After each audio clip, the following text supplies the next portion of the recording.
तो आज हम लोग आदिकाल समाप्त किया, तो उसके बाद आज से हम लोग को पढ़ना है भक्ति काल। तो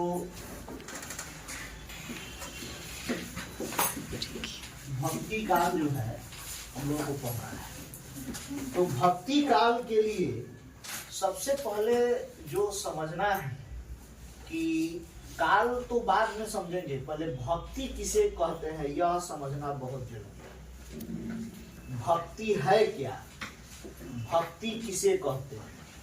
तो सबसे पहले जो है श्वेतर उपनिषद में भक्ति शब्द का उल्लेख होता है, और भक्ति का अर्थ होता है, भक्ति का अर्थ होता है पूर्ण समर्पण, पूर्ण समर्पण। ठीक है, यानी जरा समझना कि निस्वार्थ भाव से सौंप देना, या क्या बिना मतलब जो है किसी तरह का बिना संदेह और बिना तर्क किए स्वयं को निस्वार्थ भाव से सौंप देना जो है वह क्या है, भक्ति है। मतलब एक तरह से आप जो समझना है कि भगवान की भक्ति में क्या होता है कि ईश्वर को निस्वार्थ भाव से सौंप देना, मतलब कोई तर्क की वहां गुंजाइश नहीं है। अगर तर्क कर रहे हैं तो भक्ति नहीं है। भक्ति शुद्ध रूप से भावना का विषय होता है, तर्क का विषय नहीं होता है। तो उस भक्ति को मुख्य रूप से भावना का विषय माना गया है, तर्क का विषय नहीं माना गया है। उसके बाद जो है काल जो होता है वह समय का द्योतक है, जिसको हम समय कहते हैं। तो समय, उसके बाद अवसर या अवधि, अवसर या अवधि, ये जो है इसका इस मतलब जो इस तरह से द्योतक है। उसके बाद जो जानना है कि भजनम भक्ति, अर्थात आराध्य का भजन ही भक्ति है। और भजन होता है बार बार जो है नाम लेना, या बार बार जो है नाम को दोहराना जो है, या बार बार नाम का गायन करना, ये है भजन। लोग नहीं कहता है कि बड़ा नाम भज रहे हो, मतलब किसी का नाम जब बार बार लोग लेता है तो उसको कहते हैं भज रहे हो। भजना है कि बार बार जपना, बार बार नाम लेना, ये क्या है, भजन, भज है। ठीक है, तो भजनम भक्ति जो होता है जिसको हम बोलते हैं भजनम भक्ति। तो भजनम भक्ति किसे कहेंगे? तो कहिएगा कि आराध्य का भजन जो है वह भक्ति है। और इस भजन में जो होता है वह एक तरह से बार बार नाम का गायन करना, मतलब जो है बार बार जो है नाम को दोहराना जो है वह भजन। भक्ति शब्द की उत्पत्ति भज धातु से मोनियर विलियम्स ने माना था। मोनियर विलियम्स ने भक्ति शब्द की उत्पत्ति किससे माना है? भज धातु से माना है। और सबसे बड़ी चीज है कि अगर हम देखें तो भक्ति जो है, भज का अर्थ होता है भजन करना, जपना। क्या होता है? भजन करना, जपना। ठीक है, इसके बाद जो है इसका अर्थ होता है सेवा करना या माला जपना, सेवा करना या माला जपना। ठीक है, मतलब भक्ति शब्द जो है भज धातु से निष्पन्न है, जिसका अर्थ होता है, ठीक है, मतलब ये भजन करना, जप करना, सेवा करना या माला जपना। मतलब भजन करना जो हम आपको पहले ही बताए कि बार बार नाम का गायन करना या बार बार नाम का स्मरण करना। जप करना आप जानते हैं कि नाम को जप या मंत्रोच्चारण जो होता है। सेवा करना जैसे कीर्तन वगैरह होता है तो उसमें भगवान की सेवा की जाती है। मतलब 8 पहर जो है उनको जो है भोग लगाया जाता है। तो सेवा करना, माला जपना, ये सब जो है भज का अर्थ माना गया है। ठीक है, आप कहिएगा कि भक्ति शब्द भज धातु से निष्पन्न है, और इसको भज धातु से निष्पन्न किसने माना है? मोनियर विलियम्स ने माना है।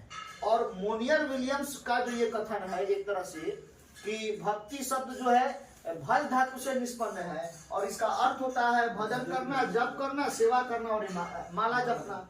इसके आगे जो आपको जानना है कि भक्ति को अगर हम देखें तो आराध्य दो तरह के होते हैं। जैसे ईश्वर प्रेम को भक्ति कहा गया है। ईश्वर प्रेम क्या है? ईश्वर प्रेम को भक्ति कहते हैं। जरा समझना इस बात को, हम बोर्ड पर लिख रहे हैं। तो ईश्वर प्रेम भक्ति है। तो ये प्रेम शब्द जो आया है, जरा समझिएगा, इसका स्वरूप अलग अलग हो जाता है। माता पिता से जो प्रेम होता है उसको मातृ प्रेम, पिता से जो प्रेम होता है उसको पितृ प्रेम कहते हैं। देश से जो प्रेम होता है उसको देश प्रेम कहते हैं या राष्ट्र प्रेम कहते हैं। उसी तरह से अगर मान ले कि पति पत्नी का प्रेम होता है तो वह प्रीति हो जाता है, या प्रेमी प्रेमिका का जो प्रेम होता है वहां पर वो भक्ति नहीं होता है। जैसे ईश्वर प्रेम को भक्ति कहा गया है, तो ईश्वर से प्रेम भक्ति, मगर वही अगर प्रेमी प्रेमिका का प्रेम होगा तो प्रेमी प्रेमिका का भक्ति नहीं हो जाएगा, वो वहां पर प्रीति हो जाता है, उसका वहां स्वरूप बदल जाता है। ठीक है, ये मत समझ लेना कि सेम टू वही जो चीज है उसी को हम तो वहां भक्ति है तो यहाँ भी भक्ति है उसको मान लेते हैं। इस तरह की बात मतलब नहीं मानना है। तो मतलब ईश्वर प्रेम को भक्ति कहते हैं। तो जब ईश्वर से जो लगाव होता है, ईश्वर से जो प्रेम होता है उसको भक्ति कहा गया है। वही माता से प्रेम, पिता से प्रेम, भाई से प्रेम उसको भातृ प्रेम बोलेंगे, माता से प्रेम को मातृ प्रेम कहेंगे, उसी तरह से आपको पिता से प्रेम पितृ प्रेम कहेंगे। फिर उसके बाद आपको अगर मान ले कि ये देश से प्रेम है तो उसको राष्ट्र प्रेम कहेंगे। मगर जब ईश्वर से प्रेम होगा तो वो स्वरूप बदल कर क्या हो जाता है? भक्ति बन जाता है। उसको हम क्या कहते हैं? भक्ति कहते हैं। इसके अलावा जानना है कि भक्ति में नाम लिया जाता है, गुणों को गाया जाता है और लीला का गान किया जाता है। भक्ति में मुख्यतः तीन चीजें बताया गया है। एक, भक्ति में नाम लिया जाता है, उसके बाद है गुणों को गाया जाता है और लीला का मतलब लीला का जो है वो क्या कहता है? गायन किया जाता है। जैसे लौकिक विषयों के प्रति जो प्रेम होता है उसको हम भक्ति नहीं कह के आसक्ति कहते हैं। जो लौकिक है, जो अलौकिक है, जैसे मान ले कि जो अगोचर है, जो नहीं दिखता है, अलौकिक प्रेम जो है वह भक्ति है। लेकिन जो लौकिक प्रेम है उसको हम क्या कहते हैं? आसक्ति कहते हैं, आकर्षण कहते हैं कि उसकी तरफ आदमी खींचते चला जाता है। इस रूप में उसको दिखाया गया है। अब जो है शुक्ल जी जो है भक्ति के संदर्भ में कहते हैं कि भक्ति जो है एक तरह से भक्ति की निष्पत्ति श्रद्धा और प्रेम के योग से होती है। किससे? श्रद्धा एवं प्रेम के योग से। जरा समझिएगा कि ईश्वर के प्रति अगर आपको श्रद्धा भाव हो और प्रेम हो तो यह दोनों मिलकर किसका निर्माण करता है? भक्ति। यानी श्रद्धा और प्रेम के योग को हम क्या कहते हैं? भक्ति कहते हैं। जैसे मान ले कि अगर हम ईश्वर की भक्ति कर रहे हैं और थोड़ी देर के लिए भक्ति किए, भगवान का पूजन किए, उसके बाद उनसे प्रति कोई श्रद्धा भाव नहीं रख रहे हैं, कोई मतलब प्रेम वाला लगाव नहीं है, जो आत्मिक लगाव नहीं है, तो पता चलेगा कि उसका कोई महत्व नहीं होगा। इसलिए महत्व नहीं होगा क्योंकि हम जानते हैं कि भक्ति शुद्ध रूप से भावना का विषय होता है। वहां पर तर्क की तनिक भी गुंजाइश नहीं है। कोई तर्क वहां हम नहीं कर सकते। अगर हम तर्क करते हैं तो हम ईश्वर मतलब जो है भक्ति नहीं कर सकते हैं। मतलब अगर तार्किकता आ गया तो वहां ईश्वर की भक्ति उसको हम नहीं मानेंगे। साथ ही समझना है कि रामचंद्र शुक्ल ने कहा है कि ईश्वर प्रेम को क्या कहते हैं? हम भक्ति कहते हैं, या ईश्वर के प्रति जो प्रेम है उसको हम भक्ति कहते हैं। तो रामचंद्र शुक्ल जी का परिभाषा याद कर लीजिए कि भक्ति की निष्पत्ति श्रद्धा और प्रेम के योग से होती है। ठीक है, इनकी दूसरी जब है प्रेम का सामाजिकरण जब हो जाता है तब उसे भक्ति कहते हैं। जैसे मान ले कि भगवान से अगर मान ले कि जो प्रेम होता है तो वहां पर जो प्रेम है वो भक्ति हो गया। लेकिन अगर वही प्रेम का सामाजिकरण हो जाए तो उसको क्या कहेंगे? एकदम विकृत रूप हो जाएगा उसका।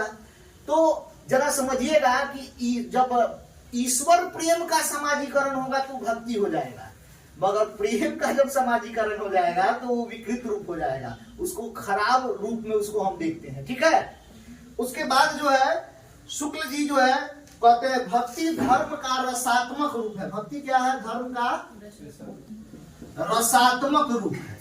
रस के बारे में आप जानते हैं, रस को ब्रह्मानंद सहोदर कहा गया है, अलौकिक कहा गया है, अखंड कहा गया है, आनंद कहा गया है। रस मतलब अगर काव्य को हम पढ़ने से जो आनंद की अनुभूति होती है उसको हम रस कहते हैं। काव्य या किसी भी साहित्य को पढ़ने से जो हमको आनंद की अनुभूति होती है उसे क्या कहते हैं? हम रस कहते हैं। तो आनंद ही रस है। समझ में आई ना बात?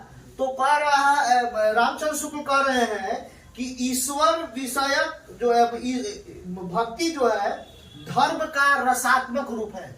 जब किसी धर्म में, ठीक है, जब कोई धर्म जो हो उसमें रस प्राप्त होने लगे, आनंद प्राप्त, जैसे हिंदू धर्म है उसमें आपको आनंद मिल रहा हो कि हमारा हिंदू धर्म जो है इसमें ईश्वर का साक्षात्कार होता है, ईश्वर की अनुकंपा होती है। जब वहां आपको आनंद मिलने लगे तो वह क्या हो जाएगा? भक्ति हो जाएगा।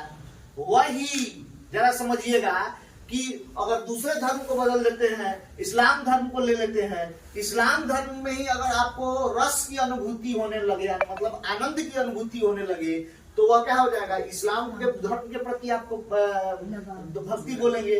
तो इस तरह से जो है आप बोल सकते हैं कि रामचंद्र शुक्ल ने कहा कि भक्ति धर्म का रसात्मक रूप है।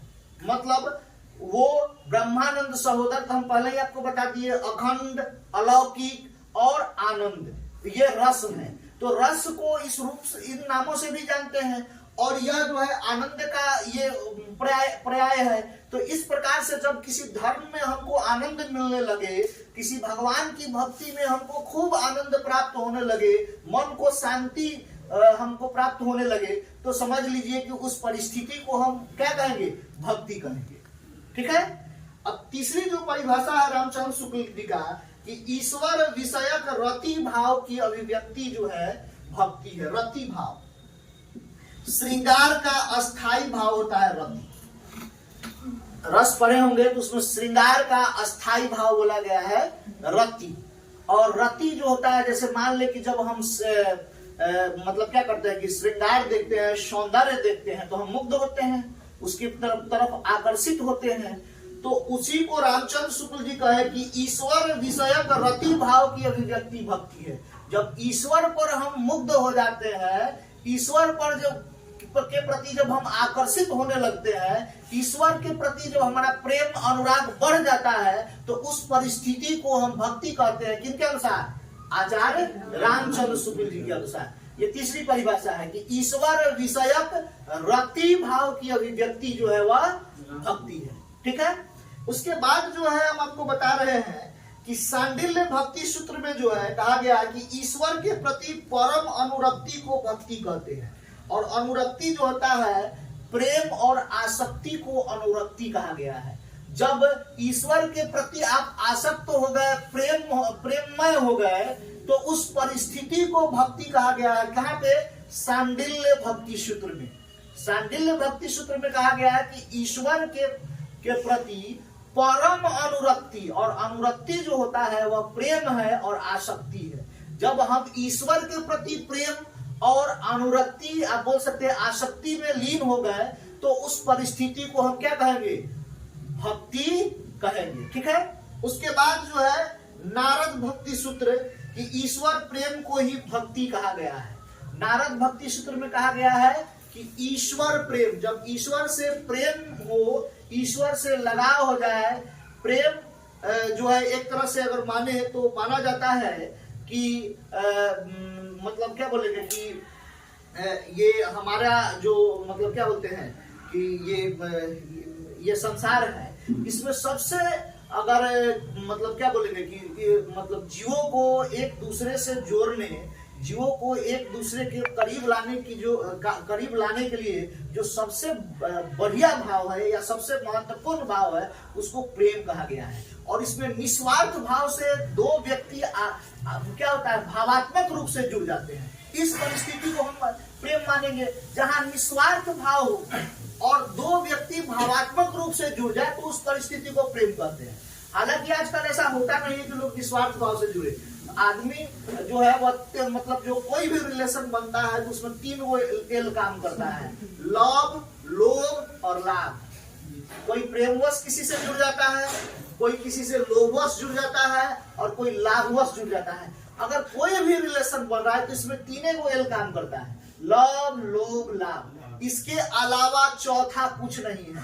अगर मान ले कि आप सोच रहे हैं कि आप पूरे जितने भी आप रिश्ते नाते उठाकर देख लीजिए, उन सभी में यही 3 एल फैक्टर काम करता है और इस 3 एल फैक्टर के कारण ही सारे रिश्ते बनते हैं। चौथा कोई है ही नहीं। आप खूब बढ़िया से गहन चिंतन करके देखिएगा तो जितने रिश्ते बने हैं इस 3 एल के कारण बने हैं, लव, लोभ, लाभ। ठीक है, तो इस रूप में जो है भक्ति को बताया है नारद भक्ति सूत्र में कि परम प्रेम रूपा और अमृत स्वरूपा जिसे प्राप्त कर मनुष्य सिद्ध, अमर और तृप्त हो जाता है, भक्ति कहलाएगा। ठीक है, नारद भक्ति सूत्र में क्या कहा गया कि परम प्रेम रूपा और अमृत स्वरूपा जिसे प्राप्त कर मनुष्य सिद्ध, अमर और तृप्त हो जाता है। मतलब जरा समझ, सिद्ध अमर समझिए रहा है, तृप्त होना मतलब आधा जाना, इतना खाना खा लिए कि अब खाने का मन नहीं हो, उस परिस्थिति को, या मन इतना मिठाई खा लिए कि अब मिठाई खाने का मन नहीं हो, तो वह परिस्थिति जो होता है वो आधा जाना होता है, तृप्त हो जाना कहते हैं कि मन अब तृप्त हो गया। ठीक है, आलसी भी हो जाएगा, उस समय आलसी भी तो तृप्त हो जाना, तो वो कह रहा है कि मरम ये परम प्रेम रूपा और अमृत स्वरूपा जिसे प्राप्त कर मनुष्य सिद्ध, अमर और तृप्त हो जाए, तो इस परिस्थिति को हम क्या कहते हैं, भक्ति कहते हैं। ठीक है।